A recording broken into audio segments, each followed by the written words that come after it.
Ndabashuje mu izina rya Yesu Kristo nk'ibisanzwe muri kuri Berwa TV. Ndabashuje nizere ko umunsi wagenze neza, naba umunsi utagenze neza nizeye ko Uwiteka ari bubigenze neza. N'ubundi ni kuri Berwa TV tuje dushima Imana yandinze, Imana yabarinze, ni ukuri n'ibihere ku cyubahiro. Imana yumve ko nyishimye, yaturinze ikaturindira mu mpande zitandukanye. Umwami niyumve yuko tumushimye. Mana mu izina rya Yesu Kristo turagushimye ko waturinze, nta gikuba cyacitse muri twe. Nuhabwe icyubahiro mu isi no mu ijuru.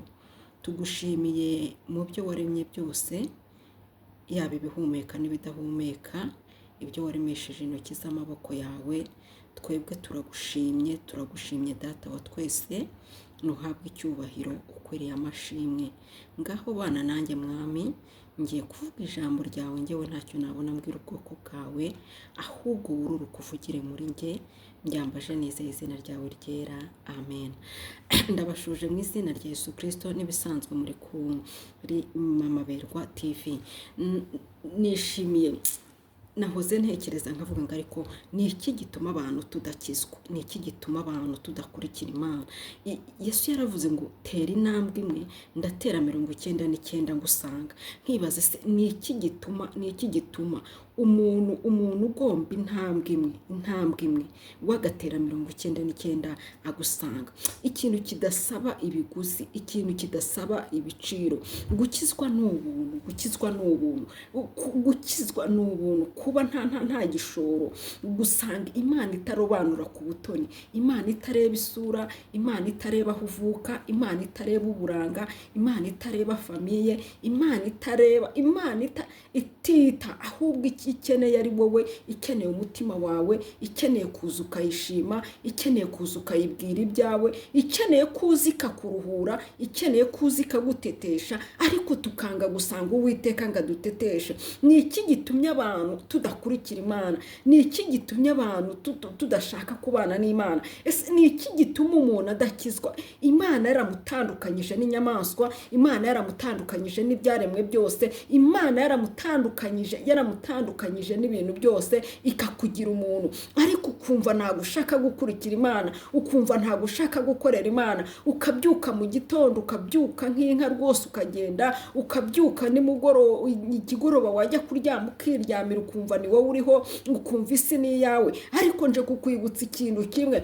umunsi Imana yakanze kuri buto, ntabwo uzi aho uzajya, ntabwo uzi uko bizagenda. Ariko twaravutse twisanga dufite imyemerere yuko habaho ijuru n'isi. Rero niba habaho ubwami butatu, hakabaho ijuru, hakabaho isi, hakabaho n'ikuzimu, twizere yuko niba isi yarabayeho tukaba turiho, twizere yuko n'ijuru ririho, kandi twizere yuko n'ikuzimu hariho. Nyuma yuko tuzava kuri iyi si, twizere ko hari ahandi hantu tuzajya ariko tutazi. Ariko twamenye yuko, twasobanukiwe yuko Mwuka Wera dusobanurira, Kristo adusobanurira ko tuzajya heraho mu ijuru, mu gihugu cyo mu ijuru. Utakoreye iri juru uzajya kwa Satani, uzajya kubana n'umubi. Ariko nkuzaniye ijambo ryiza nkavuga ngo ni iki. Wakubaza ngo waturutse he, wakubaza ngo wavuye he, wakubaza ngo mbese ni iki gituma uhumeka umunsi ku wundi. Banza usubize amaso inyuma, urebe abantu beza bapfuye, urebe abantu beza bavuye mu mubiri, urebe abantu bakurushaga uburanga, bakurushaga ubutunzi, urebe abantu bose bavuye mu mubiri. Uvuga ngo ariko Mana wanciye iki? Nurangiza usenga Imana, uvuga ngo misemo kugukurikira Kristo. Muririmbyi yuzura Umwuka Wera ngo muntu usumba ibyo waremye byose, uri mu ishusho yawe. Umuntu asumba ibintu byose Imana yaremye, irangije imushyira mu ishusho yayo, imuha ubwenge. Nta kintu na kimwe dufite kuzavuga imbere y'Imana, kuko yatweretse ikibi n'icyiza, yadutandukanyije n'inyamaswa, iduha ubwenge. Hanyuma yo kuduha ubwenge, nta kintu na kimwe tuzireguza. Ndabahamagarira gukurikira Kristo niwe niwe nzira n'ukuri n'ubugingo. Muze dukurikire Kristo, muze dukurikire Imana Data, muze dukorere Imana ishobora byose, muze twizere Imana ishobora byose. Wowe urushye kandi uremereye, wowe rwose ureba ukabona nta shinge na rugero, ngwino wisangire Kristo arakuruhura. Wowe uruhijwe n'ibyaha, ngwino wisangire Kristo arakuruhura. Wowe uruhijwe n'ibindi bintu byo muri iyi si, ngwino wisangire Kristo arakuruhura. Ntabwo wagenda mu ishopu ngo ubwire umuntu ngo mpereza utari bwishyura. Ubivuze warangiza ugaterura, bagukubita baguhonyora, bagukorera ibyamfurambe, wakwisanga muri prison, waba umwesikoro. Ariko Kristo waravuga ngo ngwino ku buntu, ngwino tubane. Ateze ibiganza kandi niwe nyiri icyubahiro gisumba abantu bose bo mu isi, niwe nyiri icyubahiro kiri hejuru. Ibaze guhamagarwa n'umuntu, guhamagarwa n'Imana Data ikubwira ngo ngwino. Ibaze guhamagarwa n'Imana Data. Imana iruta abaperezida, Imana iruta abantu bakomeye bose muzi. Ibaze perezida arimo akubwira ngo ngwino. Ibaze ngo urugero nka perezida akubwira ngo ngwino ngwe mu gituza, ngwino nyambire, ngwino biwanjye, ngwino nkwereka imikorere, ngwino nguha ubuzima, ngwino ndagushaka. Byonyine perezida akakubwira ngo wakumva ari ikintu gikomeye, wagenda wiruka, ntabwo wasubira inyuma. Ariko Uwiteka ahora avuga ngo ngwino, ahora ateze amaboko ngo ngwino nkugirire neza, ngwino nguha amahoro, ngwino nguha ibyishimo, ngwino nguha umunezero, ngwino nguhe ndetse n'ifeza n'izahabu arabitanga, ngwino nguhe byose. Ariko ukanga ukinangira umutima. Mbese ni iki gitumye winangira umutima? Ni iki gitumye abantu twinangira umutima? Ni iki gitumye tutitaba uyu mubyeyi? Ni iki gitumye tutitaba umuntu waturemye? Ni iki gitumye tutitaba umuntu ufite ubuzima mu kiganza? Ni iki gitumye tutitaba umuntu ufite amahoro? Kandi nta kiguzi araguhamagara ku buntu, nta kiguzi, nta kindi agusaba. Agusaba we kuvuga ngo karame mwami, karame papa, agusaba ngo kuba umwana. Ibaze umubyeyi ari kwinginga ngo mwana wanjye ngwino nguhe isambu, mwana wanjye ngwino nguteteshe, mwana wanjye ngwino mu cyumba tuganire, mwana wanjye ngwino nkwereke ibyo nzakuraga ejo hazaza, mwana wanjye ngwino nkwereke. Ukanga n'ukuri. Bivuze ngo ni uburara, twabaye ibirara, turi ibirara. Abantu twanze gukurikira Kristo ni uburara, turabana b'ibirara, twanze kumvira umubyeyi, twabaye ibirara. Bariko mbivuga, ariko Imana iracyateza ibiganza ngo tubashe kuyumva no kuyumvira kandi nta kiguzi. Reka dusome ijambo ry'Imana dusanga muri Yesaya 55 n'ubundi n'umurongo wa mbere. Haravuga ngo yemwe abafite inyota, ndasubiramo, nimuze ku mazi, kandi n'udafite ifeza nawe naze. Yemwe abafite inyota, nimuze ku mazi, kandi n'udafite ifeza nawe naze. Ku mazi amara inyota, ku mazi y'ubugingo, ku mazi y'umunezero. Kandi Kristo wafuze ijambo ryiza, aravuze ngo n'udafite ifeza naze, n'udafite ifeza naze. Ni wowe gusa ukenewe, ntekereza ko nta hantu wajya ngo ugire ikitora ntacyo utanze. Nimuze mugure murye, nimuze mugure vino n'amata mudatanze ifeza cyangwa ibindi biguzi. Ngo nimuze mugure ngo mugure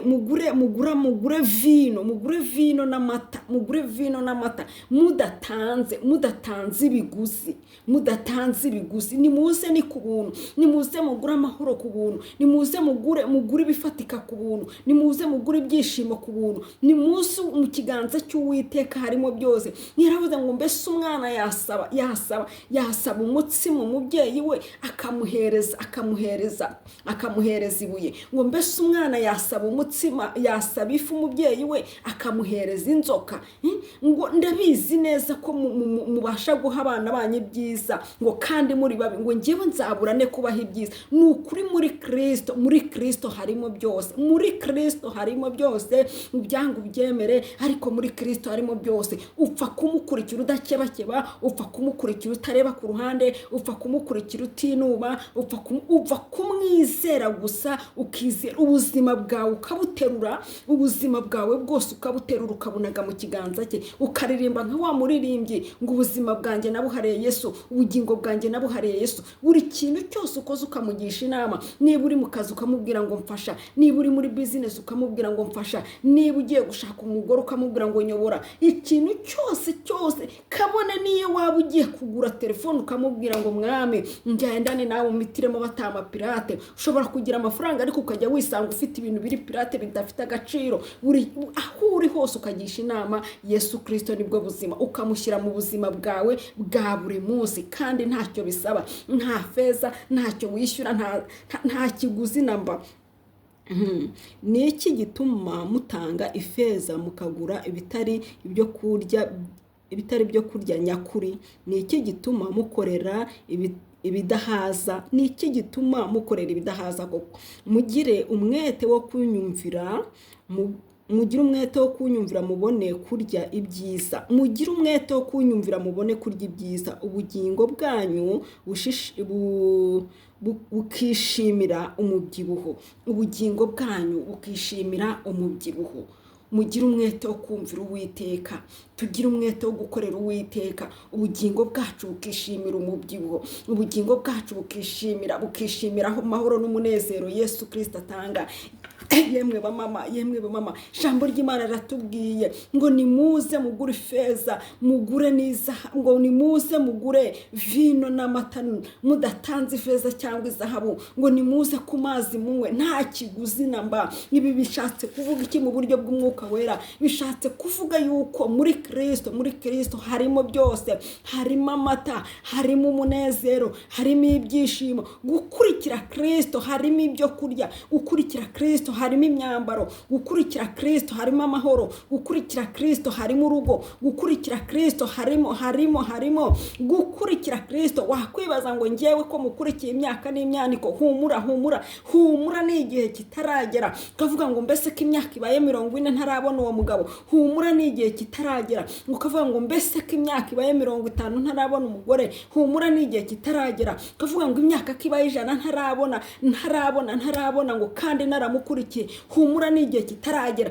Ariko ufite amahoro yo mu mutima, ufite umunezero wo mu mutima. Reka nkubwire, ni ukuri y'ubu utari ufite uyu Kristo, y'ubu utaramukurikiye uba wariyirutse ku musozi. Nako gasura ufite ni ukubera wamukurikiye, n'ayo mahoro ufite ni ukubera wamukurikiye, n'ibyo byishimo ufite ni ukubera wamukurikiye, n'icyo gikundiro ufite ni ukubera wamukurikiye. Ni ukuri wari uwo kubabarirwa. Ariko Kristo aravuze ngo nimuze mugure ifeza n'izahabu nta kiguzi. Nimuze munywe ku mazi kandi mbahe ku mata, nta feza n'izahabu mutanze. Ngo munywe ku mata no ku buki, nta feza nta zahabu. Mube ku mazi.